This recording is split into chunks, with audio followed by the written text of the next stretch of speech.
Hi everyone, welcome back to Cooking with the Library. It's been a little bit of a break, but we're happy to be back with you.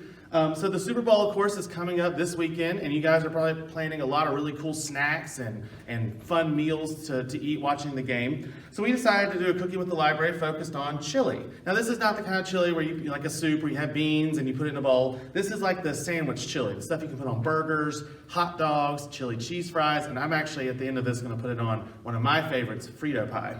So this is from the Southern Tailgating Cookbook. It's all about football. I thought it was the perfect cookbook to pull from. And what we've done is we've gone ahead and we've browned 2.5 pounds of ground beef, ground sirloin, so it's not too fatty.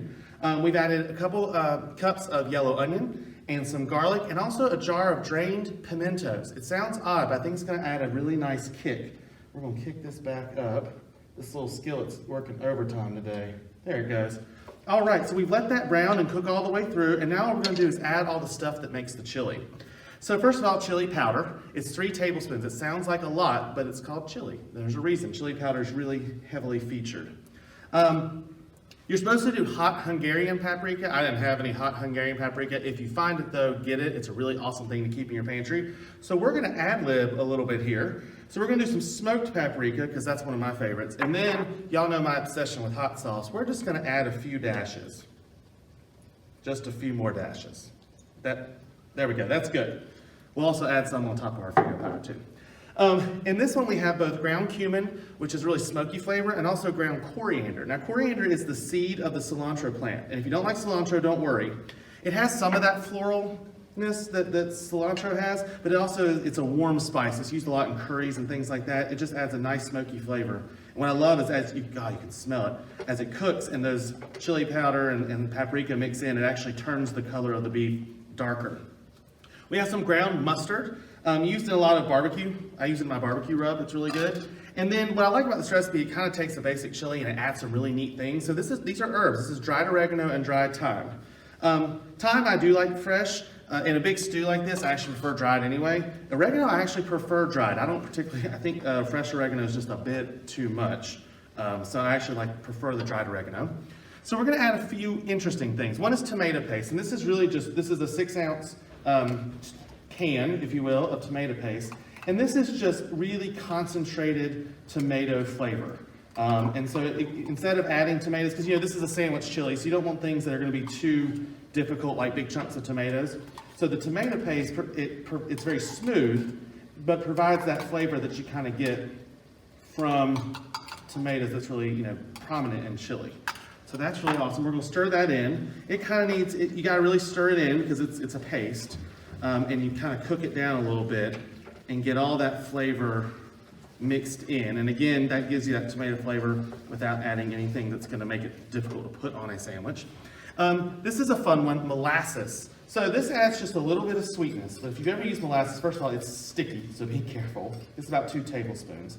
But it's sweet, but it also has a real smokiness to it. So this is a really cool recipe. And once again, it's very dark colored, and it's gonna just add a lot of flavor and a lot of color to your chili. So we're gonna mix that in. Oh God, it smells good. All right, so then you need some liquid. Chicken stock is what the recipe calls for. You can also use beef stock or veggie stock. I don't know why you would use veggie stock because this is not a vegetarian dish, but you could use veggie stock, whatever you have on. I would not use seafood stock. That might not work. All right, so it's 3 cups, which is 3/4 of this. So I am gonna measure it. Most recipes call for 4 cups, which is really nice because then you can just dump the whole thing in. This is a 2-cup measure. So there's 2, and then we'll get a 3rd cup here. If you feel like there's not enough liquid, it's good to have that extra cup of chicken stock waiting, and you can always add more. You're gonna want this liquid to cook down. The other thing, and when I saw this recipe, I thought this is the kicker, is lemon juice. And lemon juice, of course, is bright, it's citrusy, and it just adds a lot of flavor to this recipe, kind of brightens it up. Chili can be heavy. There's a lot of meat and a lot of spices.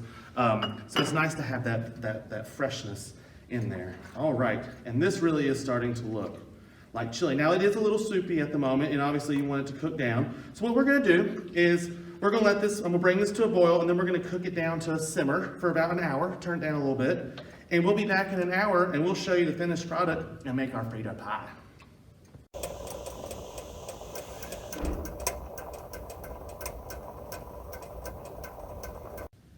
Hey guys, so we've let our chili simmer for about an hour. In usual Andrew fashion, I forgot 2 ingredients. So it's a teaspoon and a half of kosher salt and a couple tablespoons of Worcestershire sauce, but I did add them in. It's been simmering for an hour. It looks delicious. It smells awesome. So, like I said, this chili can be used on a lot of different things. Chili cheese fries, chili cheese tots, that'd be awesome, tater tots. Put it on your burger, your hot dog. My personal favorite is Frito pie. Now, this is a very complicated recipe, so you gotta keep up, okay? It's just Fritos. Oh, making a mess. All right. Chili. Lots of chili. A lot of chili on there. God, this smells good. It's so hot. Be careful, it is hot. All right, and then cheese. This is the classic Frito pie, and it's awesome. This is sharp cheddar cheese, and of course, you know me, I gotta add a little, just a couple dashes. There we go. That's perfect. All right, guys. Thank you for tuning back in to Cooking with the Library. Like I said, we've been off for a couple months. It's good to be back. We hope you enjoy your Super Bowl weekend. I know I don't have a dog in the fight, but go Chiefs. That's what I'm rooting for. Our curbside service has expanded from 10 to 5. Now it's 10 to 6, Monday through Friday. And we've added 4 hours on Saturday, 10 to 2. So if you haven't been able to get here on curbside service because it was 10 to 5, we hope that these extra hours allow more people to use the service. And of course, throughout the week, Monday through Friday, we of course have our computer appointments. So enjoy your Super Bowl weekend. Thank you for tuning back in to Cooking with the Library, and we'll see you next time.